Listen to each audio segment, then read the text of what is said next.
Bem, pessoal, vamos dar início então à nossa segunda aula da primeira etapa do primeiro bimestre do terceiro ano, tá? Com o assunto de análise combinatória. E nesse instante aqui, a gente vai tratar dessa seguinte questão: como resolver problemas de contagem? Então, são três os procedimentos básicos. O primeiro é: tenha iniciativa.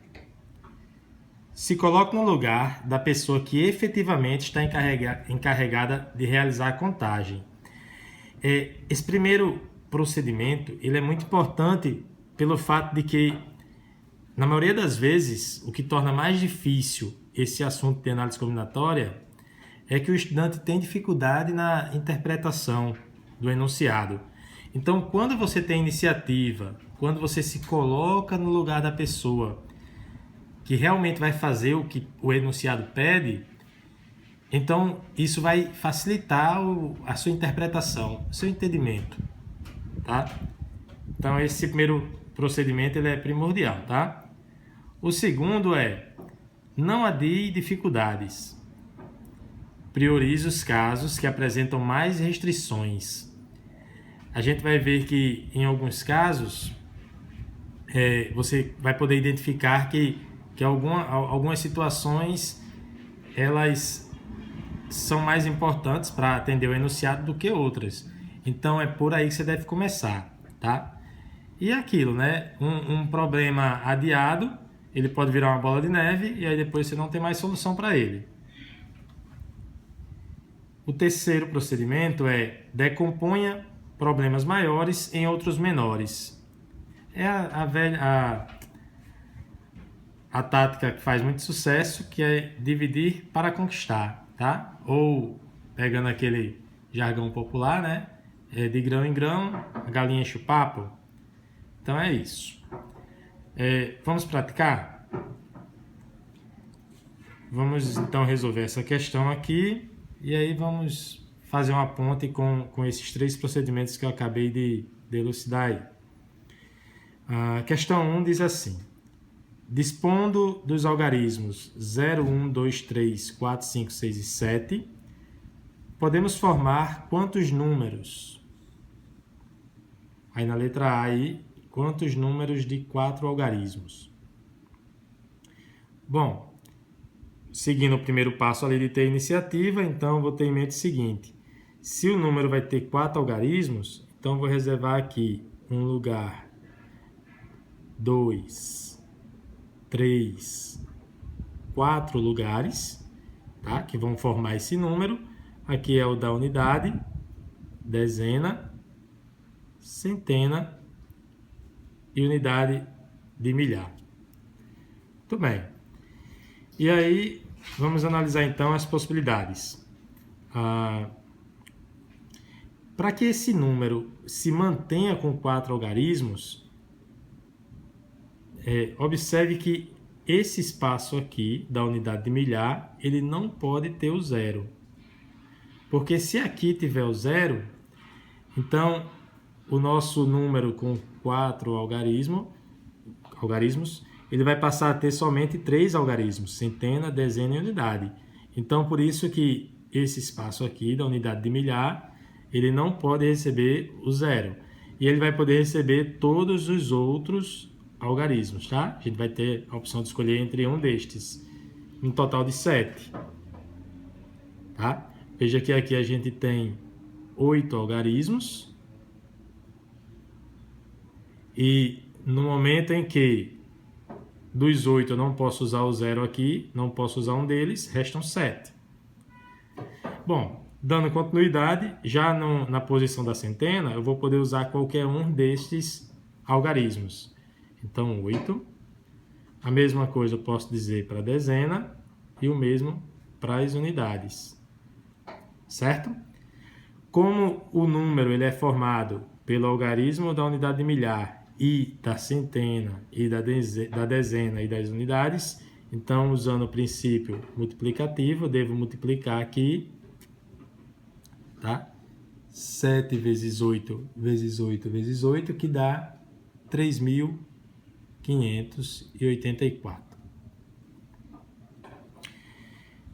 Bom, na letra B tem um algo a mais. A gente está na mesma situação, sendo que aqui eu quero formar números de 4 algarismos distintos, tá? Então, muito parecido com o item A, sendo que vamos combinar o seguinte. Quando no enunciado for explícito que nós estamos tratando de elementos distintos, tá? Então, ele tem que vir, o enunciado ele tem que vir realmente explicitando isso.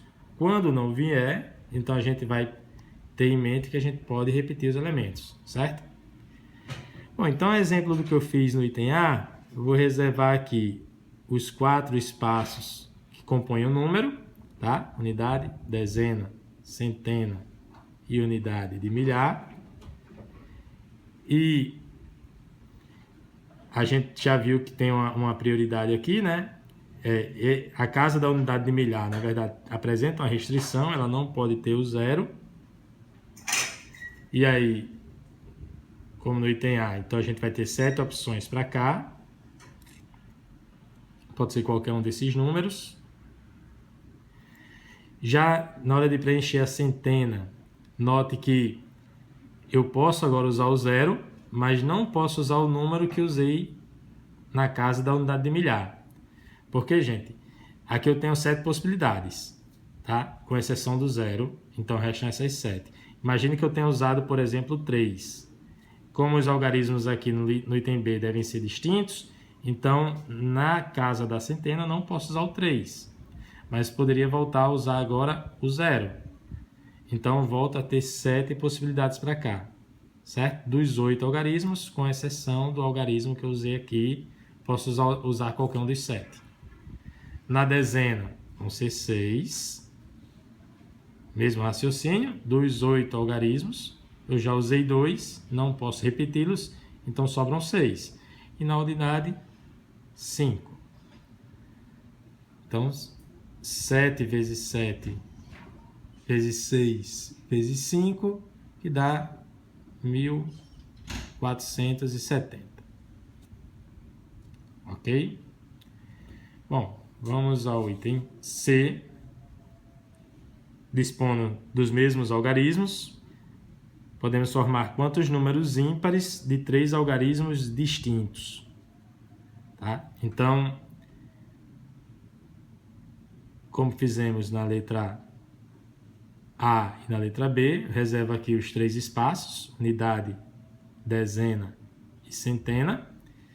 E dessa vez, segundo o enunciado, eu quero formar números ímpares.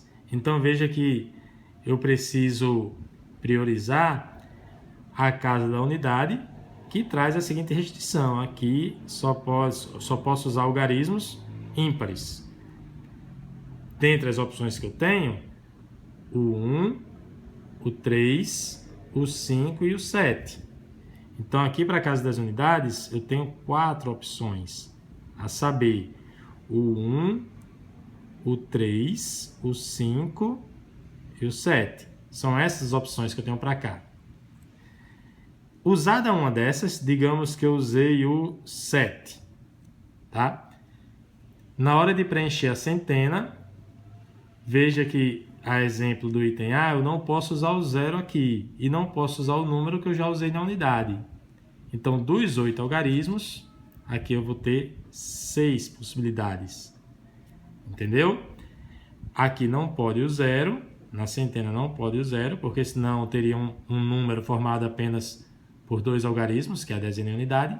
Então aqui não pode o zero, e não pode o número ímpar que eu já usei aqui na casa das unidades, por exemplo, o 7. Então dos 8 restam 6 possibilidades para cá. E aqui na dezena, eu posso voltar a usar o zero, mas eu não posso usar nem o número que usei na unidade, nem o que usei na centena. Então, 6 novamente. Dos 8 algarismos, já usei 2. Então, restam 6. Então, 6 vezes 6 vezes 4 é 144. Certo? Vamos ao item D, para finalizar essa primeira questão aqui, dessa segunda aula. Mesmo enunciado aqui, dispondo dos algarismos de 0 até 7, podemos formar quantos números pares de 3 algarismos distintos. Eu vou começar, preste atenção nesse detalhe, eu vou começar a exemplo do que fiz anteriormente, mas na sequência a gente vai ver que eu vou precisar reiniciar essa solução, tá certo? Então já adianto que aqui não vai ser a resposta final. Unidade, dezena e centena. E aí, se eu quero que os números sejam pares, o número formado seja par, então para ocupar a unidade, eu vou ter que usar agora, ó, ou 0, ou 2, ou 4, ou 6. 0, ou 2, ou 4, ou 6. A exemplo da letra C, eu teria 4 possibilidades para cá. Teria, tá? Vamos ver por quê. Porque, gente, na hora de preencher a centena, veja que aqui a gente vai ter uma dualidade, que é a seguinte. Quantas opções eu tenho para preencher a centena? Bom, já usei um número aqui na unidade, certo? Então, e os algarismos devem ser distintos, então, a princípio, eu teria que ter aqui 7 ou 6. Como assim? Se aqui eu usei o 0 na unidade, o 0 não está entre as 4 possibilidades. Se eu usei o 0 na unidade, tá? Então, esses 3 números eu posso usar aqui juntamente com os outros 4 ímpares. Então, seriam 7. Certo. Mas e se eu não usei o 0 na unidade? Se eu usei, por exemplo, o 4 aqui na unidade. Então, aqui eu teria que excluir apenas o 4 e também o 0. E aí eu teria, dos 8 algarismos, teriam então 6 possibilidades. Entendeu? O fato de não saber aqui, inicialmente, nessas 4 possibilidades, se eu usei o 0 ou não, gerou aqui uma dualidade. Vou repetir, se eu usei o 0 na unidade, para preencher aqui, eu teria 7 possibilidades, pois eu não me preocuparia com o 0, uma vez que ele já foi usado aqui. Mas se eu não usei o 0 aqui, usei qualquer um desses outros 3 números, então aqui eu teria que me preocupar em não colocar o 0, para não sobrar apenas dezena e unidade. E também não poderia repetir o outro número que já usei aqui, então restariam 6 possibilidades. Bom, e aí por isso que eu vou separar isso em 2 casos, tá? O primeiro caso, 0 está na unidade. No segundo caso, 0 não está na unidade. E assim eu, claro, vou varrer todos os casos, né? Bom, então aqui, no primeiro caso, unidade, dezena e centena. O 0 está na unidade, então está aqui ele, tá? E aí, quantas opções eu tenho para preencher a casa da unidade? Uma opção, que é o 0. Estou considerando que o 0 está na unidade, tá? Se o 0 está na unidade, na hora de preencher a centena, eu tenho certeza que eu não vou usar o 0 que já usei lá. Então, vão restar 7 possibilidades para cá. E na hora de preencher a dezena, eu não posso usar nem o 0 que usei na unidade, nem o número que escolhi para a centena. Então, dos 8 algarismos, 6 possibilidades para preencher a dezena. 7 vezes 6 vezes 1, 42. Já no segundo caso, em que 0 não está na unidade, unidade, dezena e centena. Se 0 não está na unidade, então para a unidade eu vou ter como opções, já que eu quero números pares, o 2, ou 4, ou 6. 3 possibilidades.